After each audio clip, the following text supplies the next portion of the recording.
오늘 우리에게 주시는 하나님의 말씀은 요한복음 17장 1절부터 5절 말씀입니다. 제가 읽겠습니다.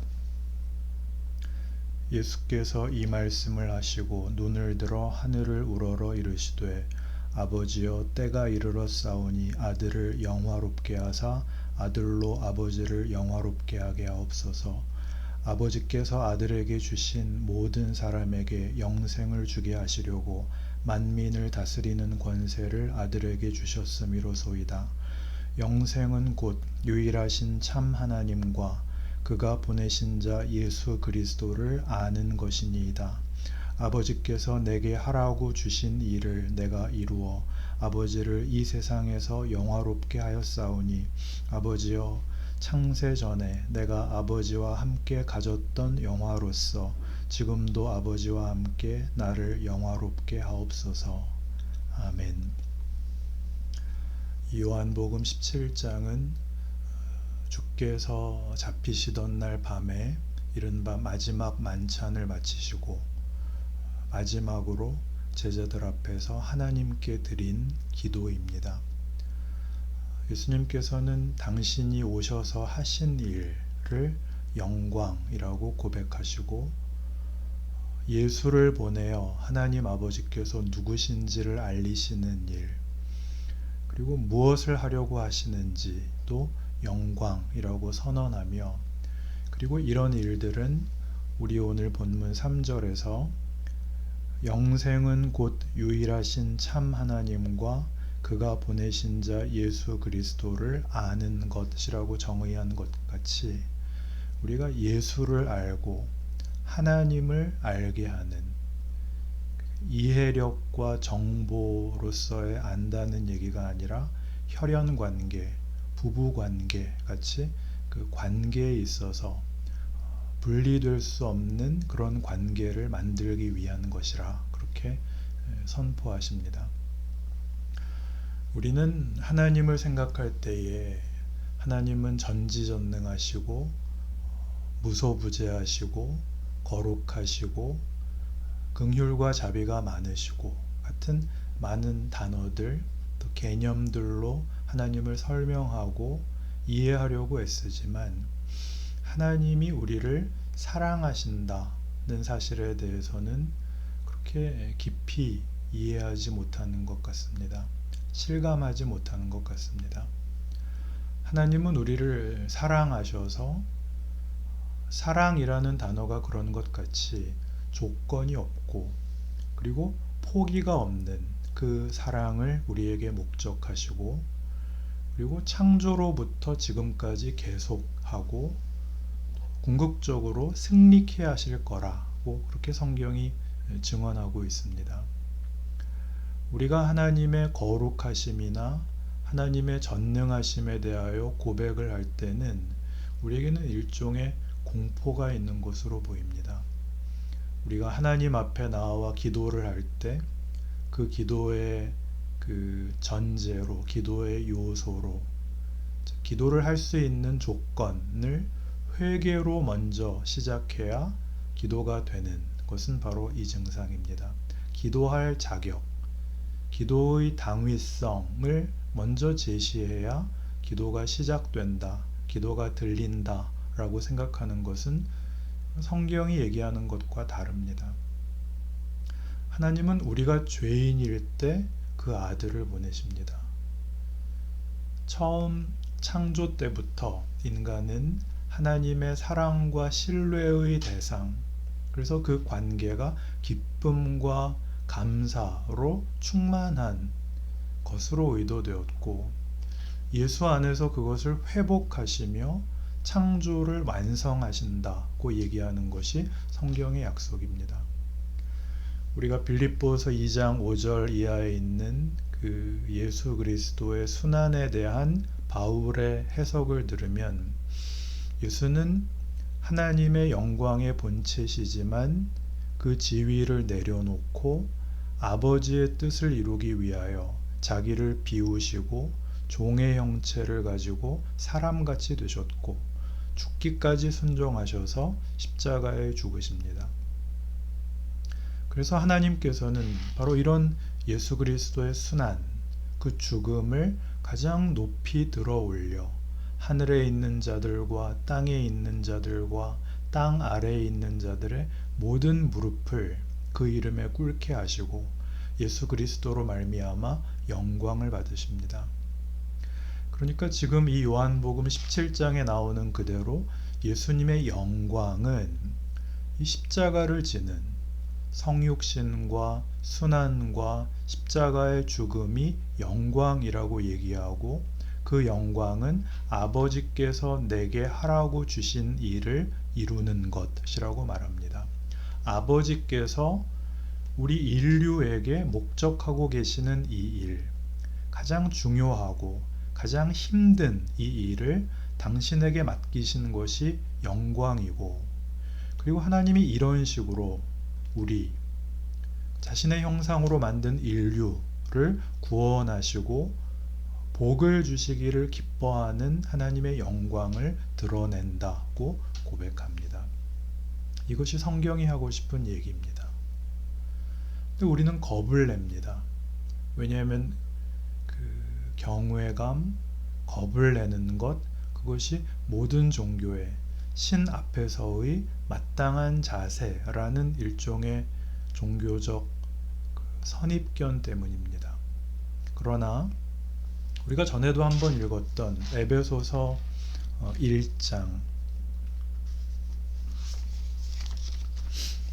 3절에서 6절까지의 말씀을 보시면 성경은 하나님을 이렇게 설명하고 있습니다.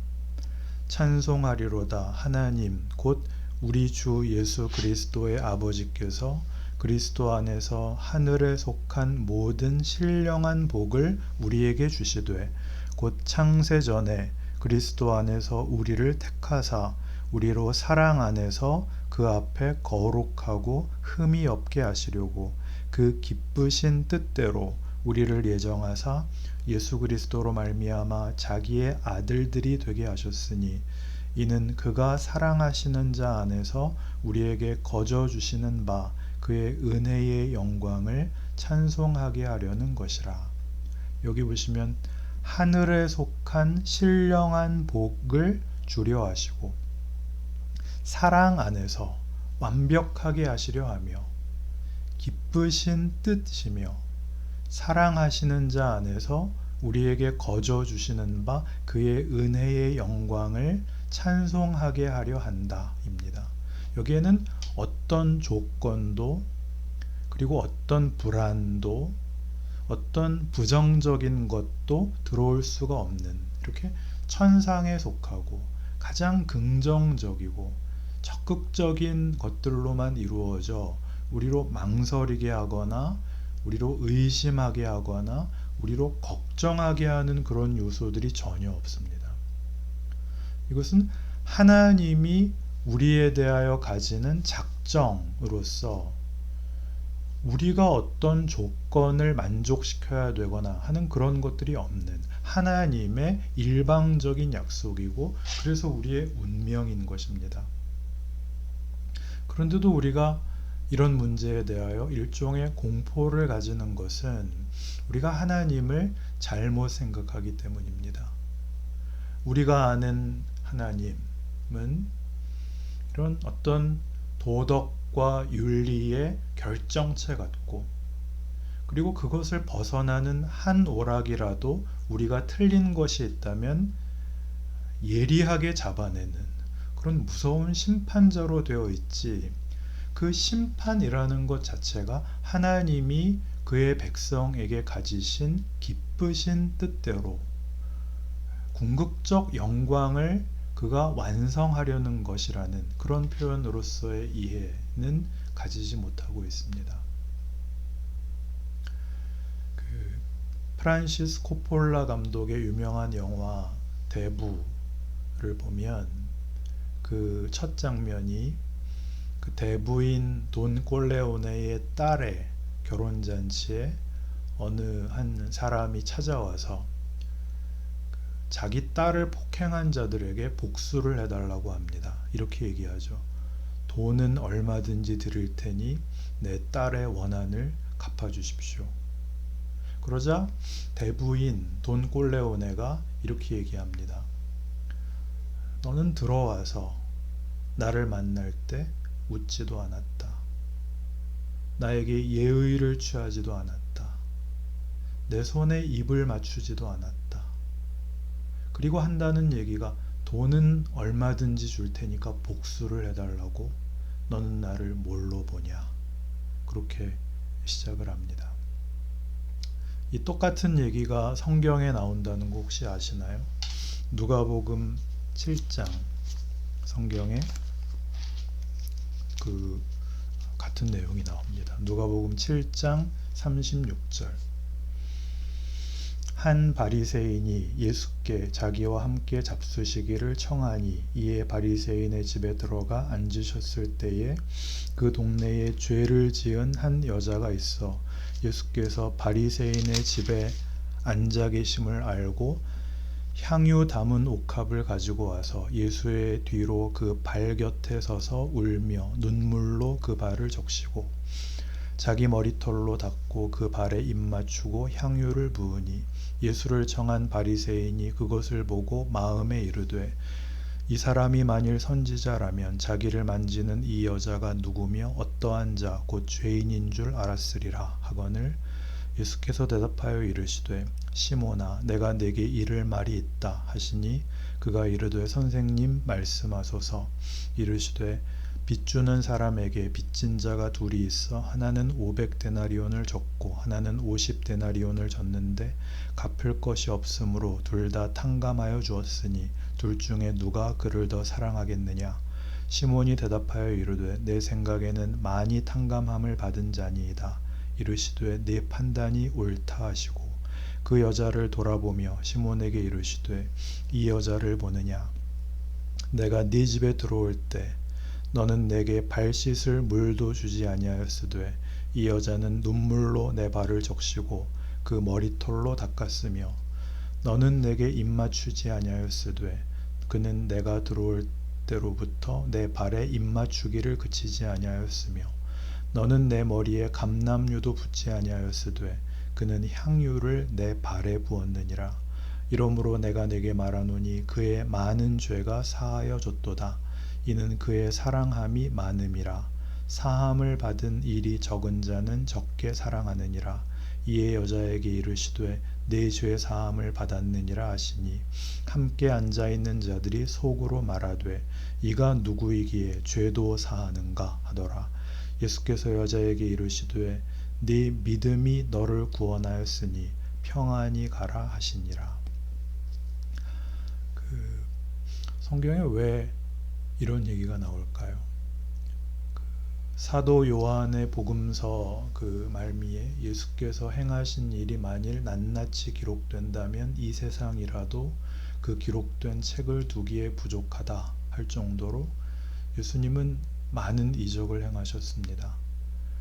그러나 복음서는 짧은 분량입니다. 제일 긴 마태복음이 28장이고 누가복음은 24장입니다.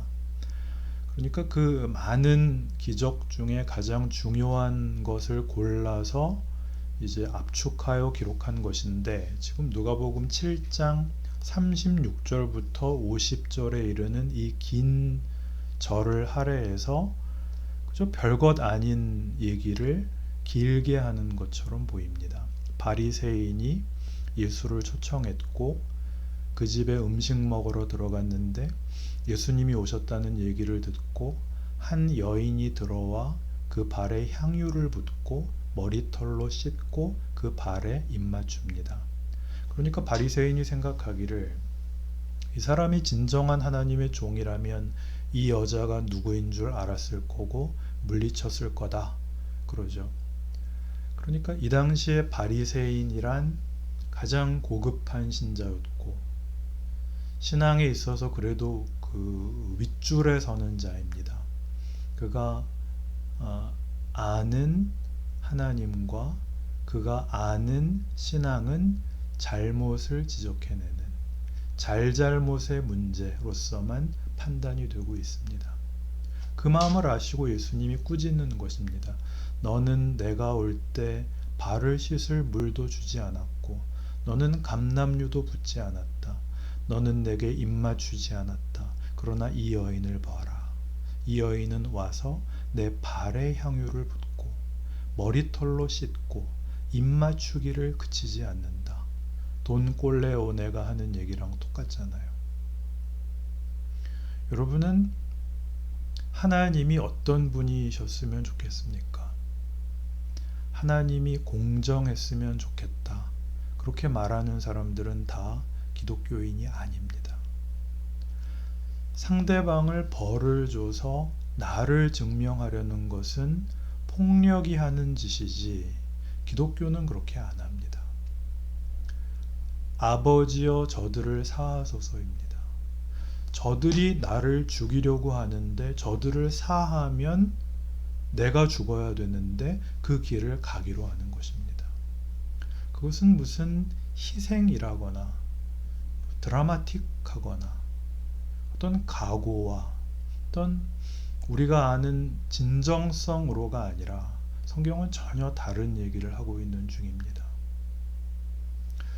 여러분들이 기도를 할 때 회개부터 해서 거룩해지려고 하지 마시고 온갖 미사여구를 동원해서 연설을 하려고 하지 마시고 솔직해지라는 겁니다. 하나님, 내 기도를 들으시는 줄 압니다. 제가 기도할 자격이 없지만 하나님도 다 알고 저도 다 아는 거니까 그건 옆에 치워놓고 급한 소원부터 아뢰겠습니다. 이렇게요. 하나님 따지지 마시고 말씀대로 내일은 좀 잘 살게 해주십시오. 그리고 너무 힘듭니다. 하나님 좀 봐주세요. 예수님 이름으로 기도합니다. 이렇게 하라는 것입니다. 아버지께서 내게 하늘과 땅의 모든 권세를 주셨으니 그러므로 너희는 가서 모든 족속으로 제자를 삼아 성부와 성자와 성령의 이름으로 세례를 주고 내가 내게 분부한 모든 것을 지키게 하라. 오늘의 네 일상이 복음이 되게 해라. 여기에 소망이 있다. 여기에 기쁨이 있다. 여기에 축복이 있다. 괜찮다. 아무것도 안 따진다. 와라. 네 인생을 다르게 살아라. 죽음의 권세가 아니라 생명의 운명 속을 살아라. 거기에 오라고 그렇게 부르고 있습니다. 여러분, 하나님을 어떻게 알고 계세요?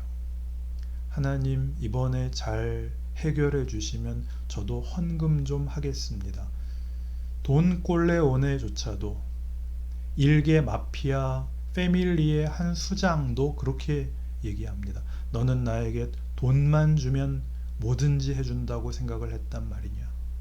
네가 나에게 친분을 앞세웠다면 내가 왜 네 부탁을 거절하겠느냐. 나는 너에게 공포에 불과했단 말이냐. 그건 서운한 일이구나. 하나님이 하시는 말씀입니다. 요한복음 15장에 가시면 15장 9절 이렇게 말씀합니다. 아버지께서 나를 사랑하신 것 같이 나도 너희를 사랑하였으니 나의 사랑 안에 거하라.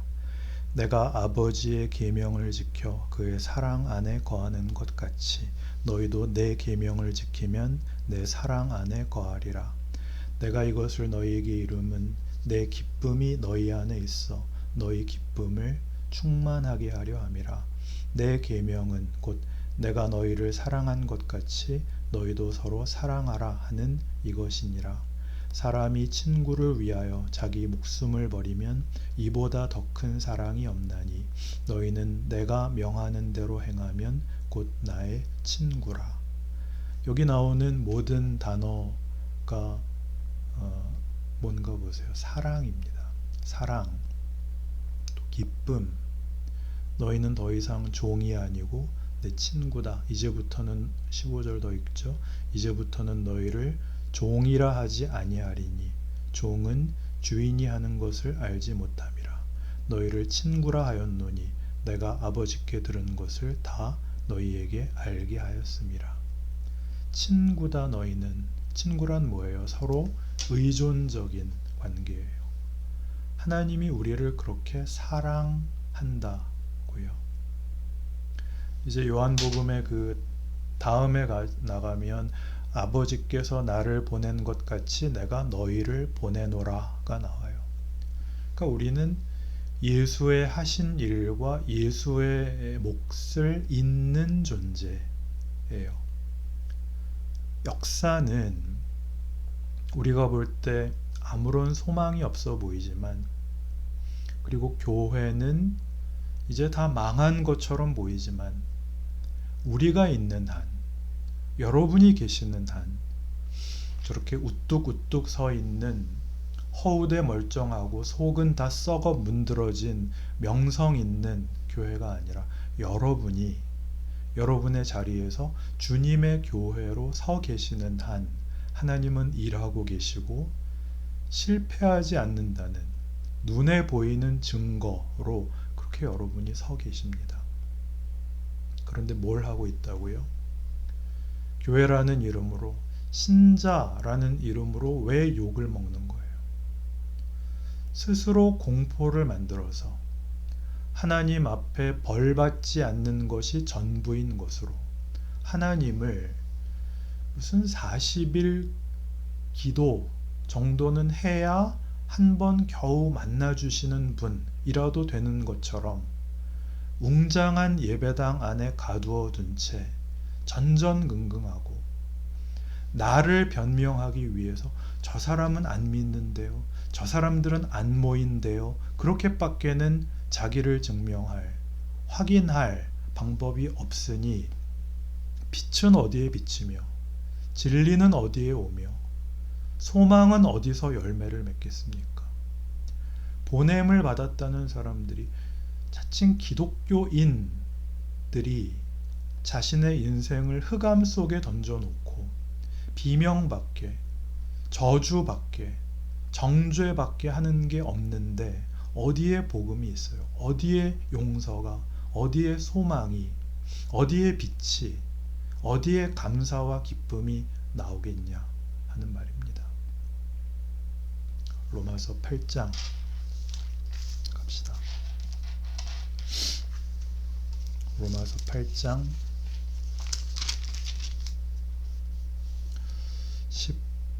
14절.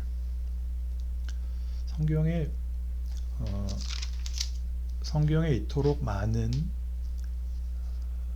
선언들이 나오는데 그렇게 말끝마다 하나님 운운하는 사람들이, 그렇게 성경을 많이 알고 그렇게 큐티 열심히 한다고 하는 사람들이 왜 삶에는 한 조각도 이 말씀을, 이 선언을 적용하지 못할까요?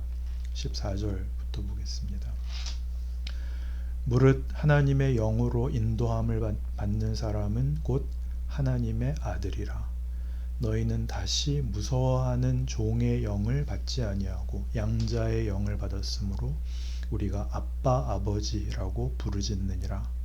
성령이 친히 우리의 영과 더불어 우리가 하나님의 자녀인 것을 증언하시나니, 자녀이면 또한 상속자 곧 하나님의 상속자요 그리스도와 함께한 상속자니, 우리가 그와 함께 영광을 받기 위하여 고난도 함께 받아야 할 것이니라. 성경이 말하는 관계가 성립된, 그러니까 하나님과의 관계가 성립된 존재들은 법으로 판단하지 않습니다. 여기는 사랑으로 판단합니다. 관계가 성립될 수 없는 세상에서는, 죽음이 전부인 세상에서는 법 밖에는, 규칙 밖에는, 전통 밖에는 무엇을 판단할 근거가 성립할 수가 없습니다. 거기에는 용서도 있을 수 없고, 거기에는 사실 회개도 존재하지 않습니다. 회개는 회복, 다시 새로워질 수 있어야 되는데 세상은 후회가 끝입니다. 후회를 했으면 그 다음 단계로 넘어가야죠. 요즘 차마 똑바로 바라보기 힘든 미얀마의 상황을 보며 걱정스러워하고 있는데, 뜬금없게도, 아니 어쩌면 공교롭게도 어느 전직 대통령의 아들이 목사가 된다는 소식이 들려왔습니다. 그가 목사가 된다면 나는 목사를 그만둬야 되나?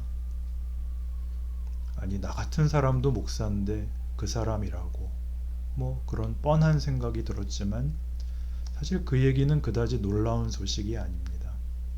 독재 권력과 그 막강한 재력에 빌붙어서 조찬을 나누던, 그리고 그렇게 얻은 권력 위에 사치스럽게 세워진 우리 한국 교회의 적나라한 자화상에 비추어 볼 때 그것은 도리어 당연한 귀결입니다.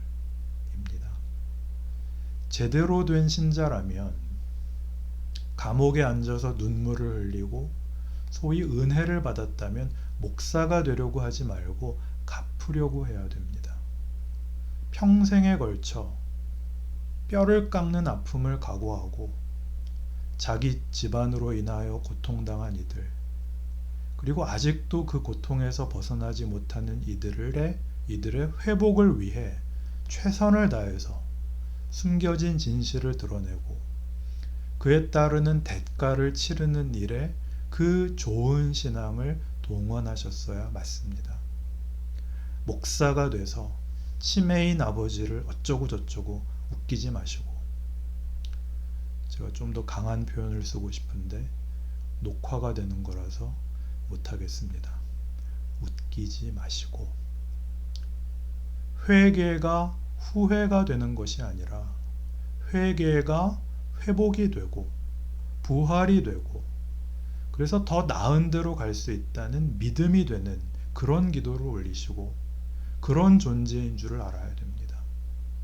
우리는 무엇이 되어야 하는 존재가 아니라 정체성에 있어서, 운명에 있어서, 하나님과의 관계에 있어서 그 무엇으로도 방해받지 않는, 실패할 수 없는, 망할 수 없는 그런 존재라는 것을 제발 꼭 기억해 주시기 바랍니다.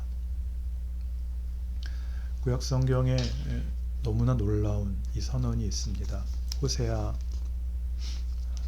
호세아서 2장에 보시면 그 망하게 된 이스라엘에 대하여 그 하나님께서 너희는 다 망해라. 너희는 너희 죄와 잘못 때문에 망한다. 그러나 내가 너희를 버리는 것은 아니다. 너희는 내가 다시 회복시킬 것이다.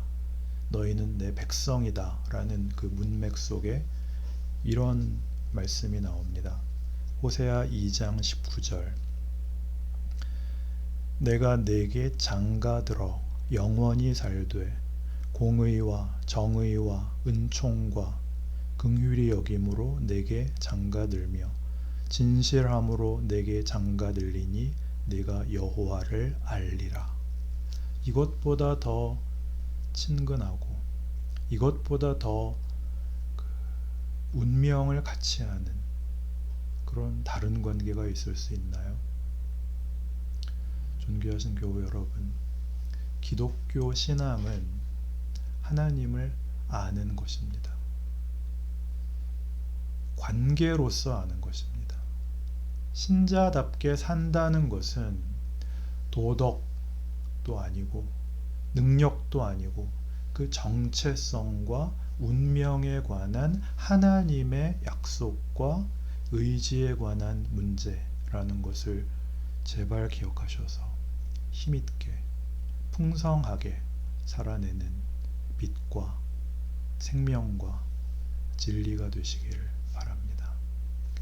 기도합시다.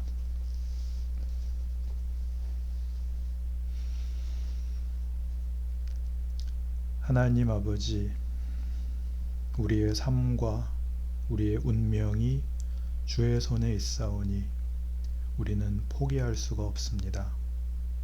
넘어진 것이 우리의 운명이 될 수는 없습니다.